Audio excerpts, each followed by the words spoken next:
All right, everybody, welcome to episode 3 of Buying Your Home. This week, we're going to be talking about making an offer on a home. So you've already been pre-qualified. You've already set up your search in episode 2. Now, episode 3, we talk about making an offer on a home and the do's and don'ts and saving you some time and some agony. This is, I think, the step where people get the most nervous when they want to know what kind of offer they're going to submit, how they're going to submit the offer, what type of loan they're going to be using when they do submit their offers. So yeah, well, this is important because, guys, remember, you've gone through the process. You probably, at this point, you've looked at, probably 5-10 homes, right? Because there's not a lot on the market. And you can't buy 10 homes, you can't buy 5 homes. So this one home that you found is pretty special. Chances are you've already envisioned yourself living in the home. There's probably some emotional attachment to it, guys. It's super important that you make the right decision because, as you'll hear, sometimes you only get one shot, right? So we want to talk about making that offer and what's so important about it, all right? So deciding what to offer. So a lot of it has to do with, let's just say the house is priced exactly where you're comfortable. You make an offer based off of what you qualify for, and then you're going to call your lender and you're going to give them the address of what you're interested in putting an offer on, and you're going to give us a roundabout figure of what's it listed for. And that's when we do our figures and share with you what your payments are going to look like and how much cash you need to bring to the closing table, which are two huge important There's a lot of contingencies here too, guys, because from the broker side, one thing I'm going to do is run comps for you, and comps is just a short for comparables to let you know exactly what is a fair offer. We look at properties that have closed within the last 6 months, and that's kind of a good rule. Now that the market's kind of shifting a little bit, maybe we'll look within the last 90 days to see what's a little bit more realistic, because we don't want you paying over for that house unless you're super in love with it. But at that point, that's when we're going to divert back to Amar and say, okay, can we do it? Should we do it, etc. But for the most part, I'm going to try to get comparables and run a market analysis for you just to let you know what a fair offer is, because fair is a really strong word, especially in this particular situation, because remember, you're making an offer to a seller of a home that may have lived in that home and has their own emotions involved with what they feel that their house is worth, right?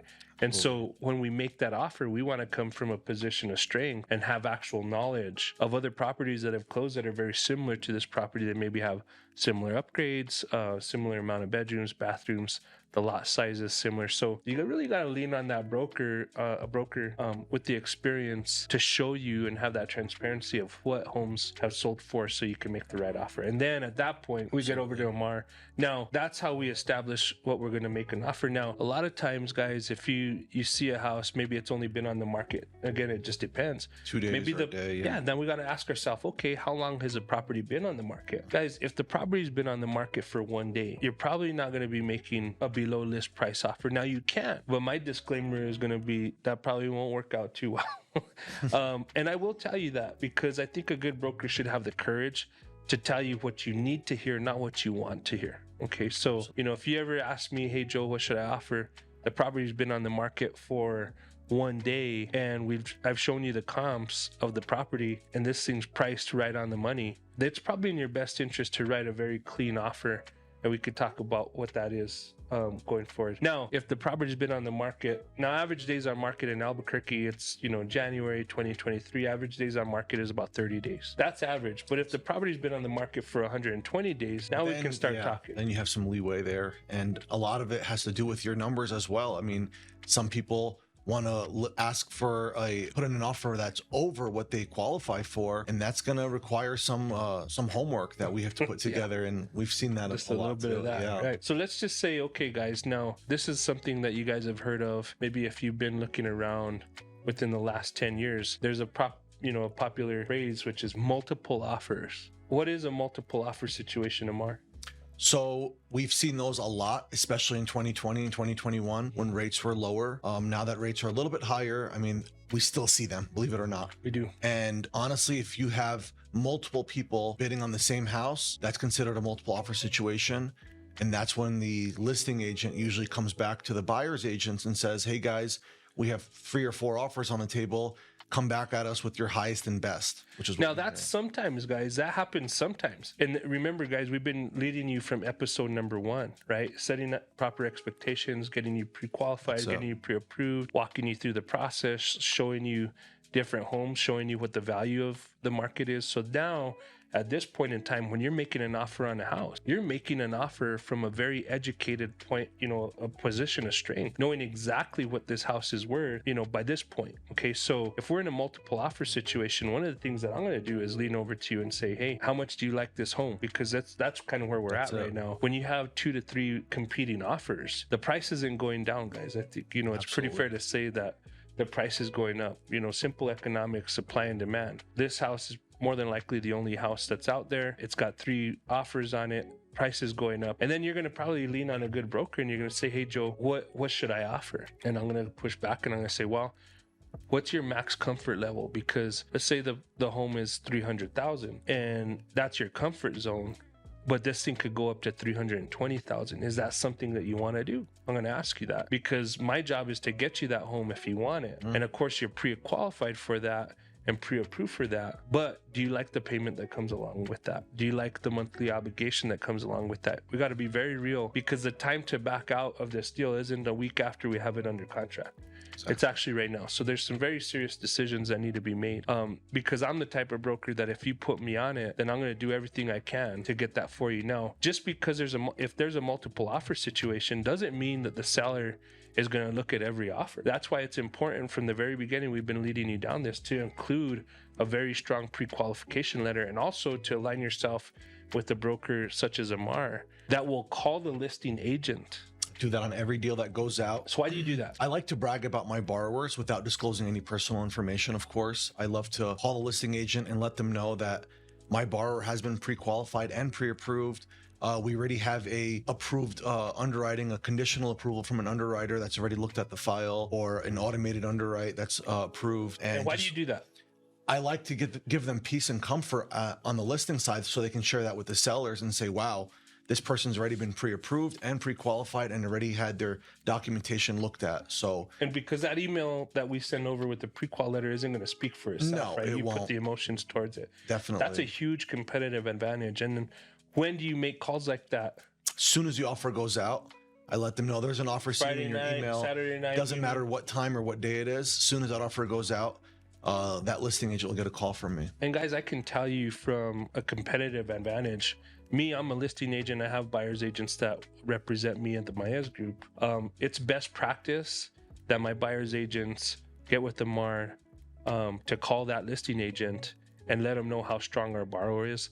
But me as a listing agent, because that's what I do, is I list all our properties at the Maez Group, is I love it when somebody calls me, a lender calls me and says, hey, I know you got multiple offers, but here's why. It's kind of like pleading your case. You need to look at this offer really strongly because of X. Exactly. And so that's a huge competitive advantage for you. Let's just say all the offers come in at the same price. That could be the thing that tips the scale in your favor, right? So that's super important. It's worked out for us quite a few times. I mean, like I said, we don't do anything personal. I just let them know we have a very strong credit score. We have a very strong conventional loan. We have our own down payment without down payment assistance, or with or without it. I mean, we just give all the facts about the case. Like you said, it's like a court case pretty much, and pleading our deal and saying, this is what you have to remember when you do look at all your offers. All right. So there's other things too, guys, that you got to take into consideration. Depending on the property, we got to talk about what kind of inspections that we're going to ask for. And if some inspections are even worth doing. If a property is in pretty bad shape, but you're buying it for investment, and there's multiple offers on the property, it's probably, that's a judgment call that you're going to have to make. We always recommend that you do inspections on a property, always. But there are going to be some instances where a seller may want you to buy that home as is, and that's going to be a serious conversation that we're going to have. Now, certain areas, that's why you'll always hear me talking about working with experienced agents, not just somebody that got their real estate license and they're out there saying they're a realtor. It's important to work with somebody that has a lot of transactions under their belt, because there's certain places in your market, and I'm just going to speak for Albuquerque, there's some areas that have a high level of radon, and radon is like the second leading cause to lung cancer. So there's certain places that you may want, we're going to encourage you to get certain inspections. There's going to be certain locations where you're in the flood zone where we're going to need an elevation certificate we're going to need to know about that. Absolutely. But if you're not working with a seasoned broker that knows the marketplaces and knows these little pockets, then you're not going to know exactly what inspections that you should be ordering. That's important. Now, again, we give you information sheets, but somebody that knows the area should know exactly what inspections, you need to get. Mhm. The other thing when we're prepping an offer is the broker needs to call the seller's agent and ask them what's important. That's the best practice. What's important to your seller as far as timeline is concerned? Now, if somebody wants to close in 30 days, is that realistic? Could be. It could be, and it just depends. If you haven't been pre-qualified or pre-approved, then you don't even know. No. And that's why in episode 1, we talked about the importance of getting pre-qualified and getting pre-approved, because now you know if you can satisfy the seller's wishes, because maybe they're looking at your offer versus another, but closing timeline is important, and having peace of mind knowing that you can close in 30 days is important. Okay, so those are all moving parts that I think it's important that you know. Big time. Also, if you are going above list, if you are in a multiple offer situation, I want to talk to the audience about appraisal, why it's important. Now, again, guys, if you're paying cash, that's all great. It makes the process a little bit easier, but sometimes you do still, in on a cash transaction, you want an appraisal. You want an appraisal. You may want an appraisal, or maybe you feel comfortable with the comps that me as your broker ran for you.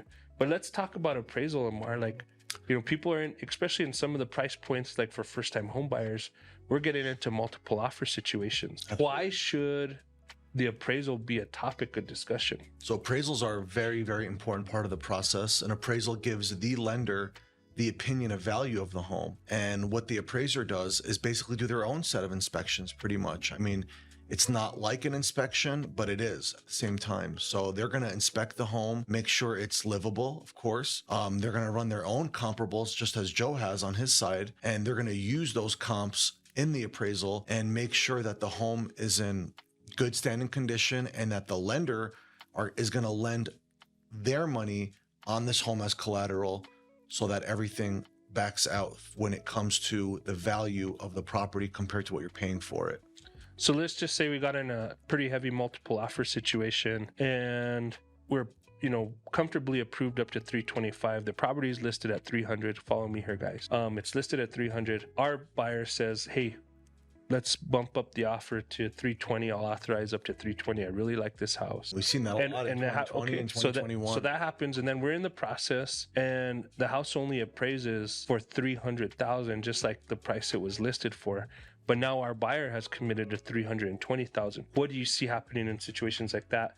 And why is it important that people build that good relationship with you from the beginning? So I always give the borrower the terms and conditions when it comes to going above list. And we've had a few cases in the past where the property did not appraise for as much as they submitted their offer for. And when that happens, we have options. And the number one option that a lot of people were doing in 2020 and 2021 was paying the difference in cash between that 300 and 320. So if it did not appraise, you would be required to basically buy the home for $320,000, and the lender or the bank's going to lend you according to what it would cost at $300,000 minus your down payment and closing costs, of course. So there's a lot of options there, right? Number one, you're right as a buyer is to back out of the property. Yep. Unless you waived your appraisal contingency, and we can meet more one-on-one and talk about things like that, when the time comes. But for this episode, there's just so many moving parts when it comes to appraisal. But you're right as a buyer in most cases is to just back out of that transaction unless you waived appraisal. Absolutely. Okay. And that's why it's important that you talk to one of us about the situation. Another thing we do is we can negotiate with the seller to bring down that price. That's a huge one. That's the right as a buyer is to renegotiate, especially if we made the purchase agreement contingent upon an appraisal. And again, that's all the stuff that we do for you is make sure all this special verbiage is in there. I think a lot of people just say, oh, I'll just go write up a purchase agreement that I get at Kinko's or Staples and see how it works. There's a lot of moving parts to these purchases, especially to protect you as a buyer or splitting it with the seller. There's a lot of different ways to do certain things to get value. Another thing a buyer can do and a seller can do is contest the appraisal. Actually get another appraisal or talk to that appraiser and show the comps to support the value. You don't just let it die if you really, really want the house. So again, there's a lot we've seen that work. We've seen an appraiser forget a bedroom or forget a bathroom or in the past, and we look at their floor plan and their comps and say, hey, well, you forgot about that comp right there. And it's worked out for us before. Well, that's the value of working with professionals, right? Is We've seen these situations before. We know what they are. And so we bring that value to the consumer. And that's the point of this podcast. So let's recap. We talked about making an offer. You found the house.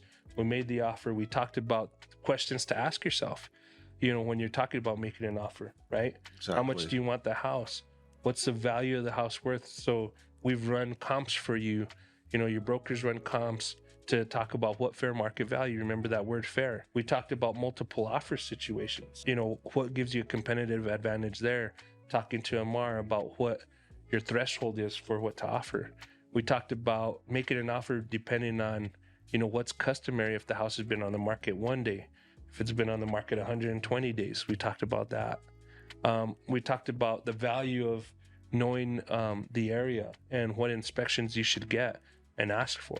Exactly. We talked about the value of having a lender that can call on your behalf when you're making an offer to make your offer stronger. We talked about your broker should be calling the listing agent to talk, ask what's important to the seller to make your offer a little bit more competitive.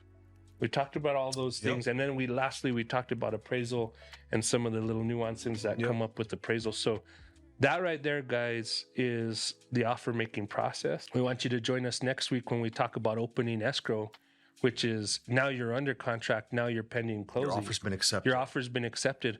What happens next, and what you can expect, the first week of being under contract, right? That's and so it. Again, setting great expectations for you. Look forward to giving you guys more value, more knowledge. Again, if you know somebody that's starting this process, maybe they're 6 months out, a year out from starting the home buying process, it's a good idea. It's never too early to start research. Hit the like button, share this on your social media, get it out to your friends and family, because at the end of the day, our goal here is just to save you a few steps and a lot of headache out there when it comes to doing it. So we'll see you next week. See you next week, folks. Thank you.